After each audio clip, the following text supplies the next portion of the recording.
Sekarang tanggal 10 November nggak sih? Iya ya, Hari Pahlawan gak sih? Iya. Yuk memperingati yuk. Yuk. Kita ajak yang lain. Wah, jangan terus dong. Sekarang Hari Pahlawan loh. Gimana kalau kita memperingatinya? Emang mau ngapain? Ngapain ya? Gimana kalau ke museum? Benar. Ayo. Boleh. Ke museum yuk. Gas. Ayo, boleh.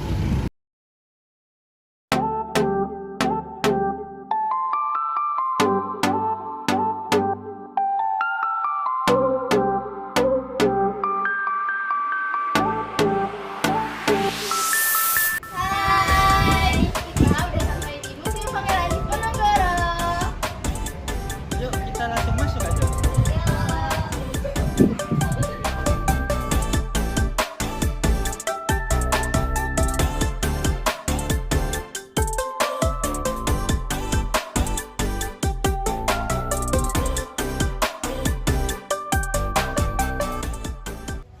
Oke guys, saat ini kita sudah sampai di Museum Monumen Pangeran Diponegoro.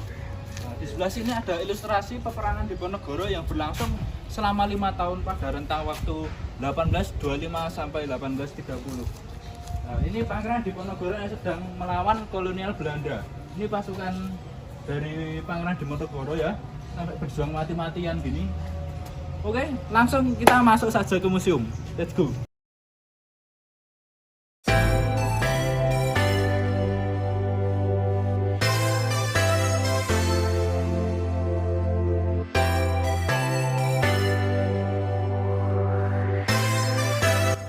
Jadi kita udah masuk di museumnya. Nah, di sini ada barang-barang peninggalan sejarah pada waktu perang Diponegoro. Nah, di sini ada peralatan rumah tangga yang sebagai koleksi pelengkap sejarah.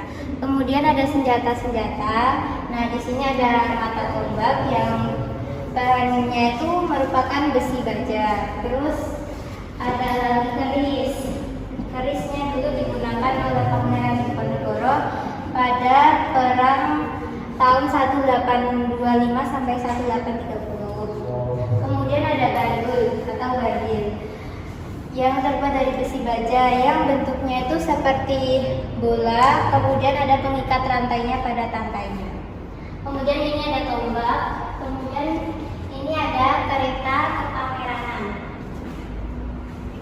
Yang ada di sini itu miliknya para laskar Pangeran Diponegoro.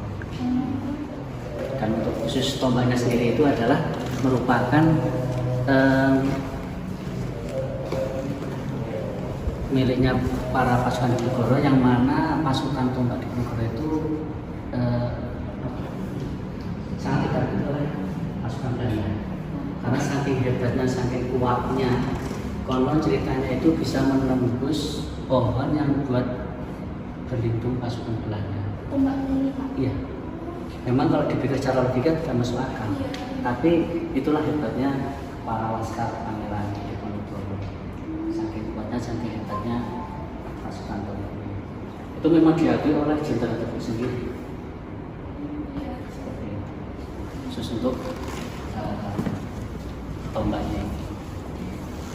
Masuk ke apa? Yang di Magelang itu. Iya.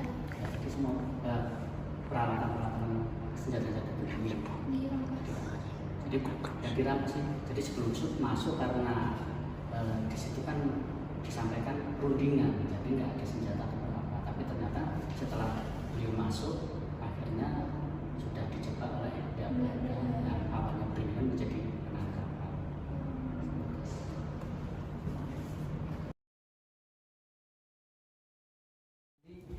Dilukis oleh Atmojo tahun 1973, yang mana ini menggambarkan tentang kondisi saat itu, kondisi Tegalrejo pada saat dikepung oleh pasukan Belanda. Itu dikepung dari 3 sisi, jadi dari sisi timur, utara, dan selatan. Nah, ini kalau dilihat dari sini berarti ini ada di sisi sebelah, di sisi sini selatan. Ya. Tapi ini yang di sini pas gitu. Iya Pak? benar. Jadi untuk pendopo yang dibakar itu ada di belakang pendopo yang sekarang ini. Oh, iya. Yang di belakang itu ada pohon beringinnya, yaitu tepatnya di sana. Tadi kita ngobrol. Sudah di belakang. Iya. Nah, itu untuk apa? Pendopo yang dibakar oleh Belanda itu lurus dengan tembok jebol yang ada.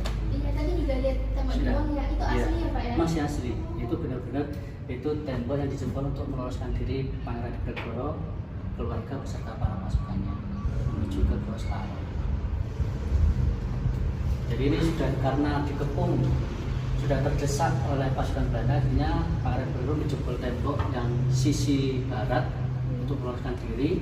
Karena pasukan Belanda tidak berhasil menangkap Pangeran Diponegoro, akhirnya semua yang ada di Tegalrejo ini dibakar habis oleh pasukan Belanda. Jelas tentang Pisan Ratmoyo 73.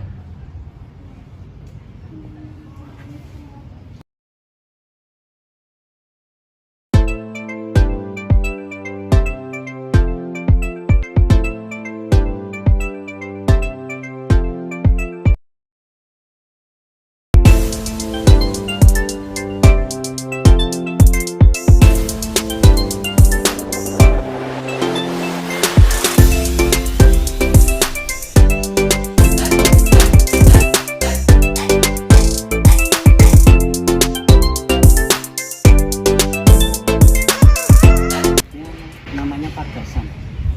Kalian tahu Pagasan? Apa? Kalian tahu nggak Pagasan apa? Belum tahu. Kalau mungkin orang dulu di dekat musola, di musola ataupun di rumah zaman dulu itu rata-rata ada Pagasan. Nah, itu disebut sebagai tempat itu tempat wudhu. Itu yang ada bolongannya. Ya, kalau kendi itu kan lubangnya dari sini. Nah, kalau Pagasan itu di bawah. Tapi sekarang tutup. Terus karena zaman dahulu itu suka apa ya, mengajarkan kita itu untuk jadi setelah kita berikan dari mana saja sebelum kita masuk rumah dan ini juga ini namanya dibersihkan sebagai ini dia jelas tentang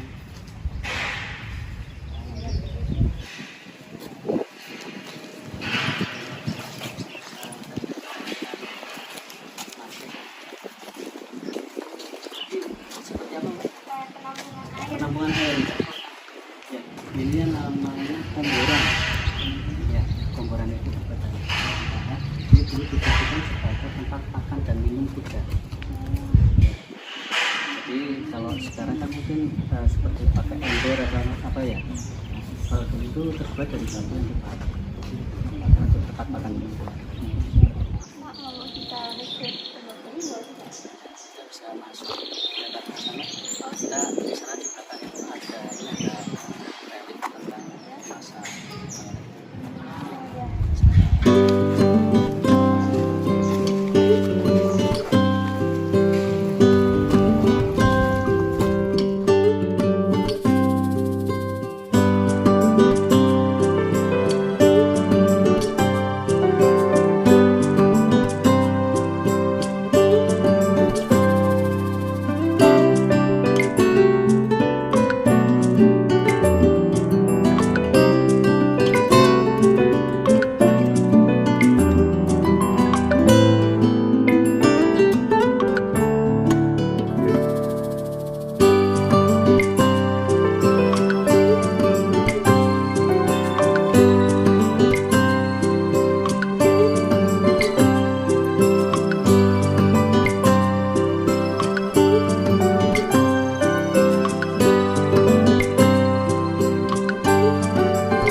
tembok jebol yang diceritakan Bapak tadi.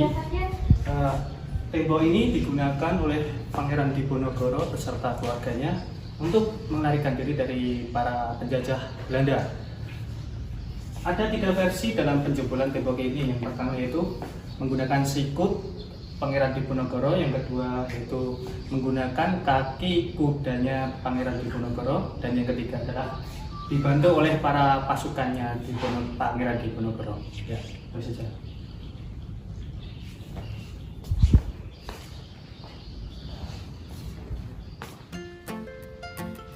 Jadi setelah kita berkeliling di Museum Diponegoro ini, kita dapat mengambil pelajaran bahwa betapa berat perjuangan pahlawan terdahulu dalam memerdekakan Indonesia. Jadi sebagai generasi muda Indonesia, kita wajib memperingati dan meneladani para pahlawan terdahulu supaya kita bisa mengisi kemerdekaan dengan hal-hal positif untuk memajukan bangsa Indonesia.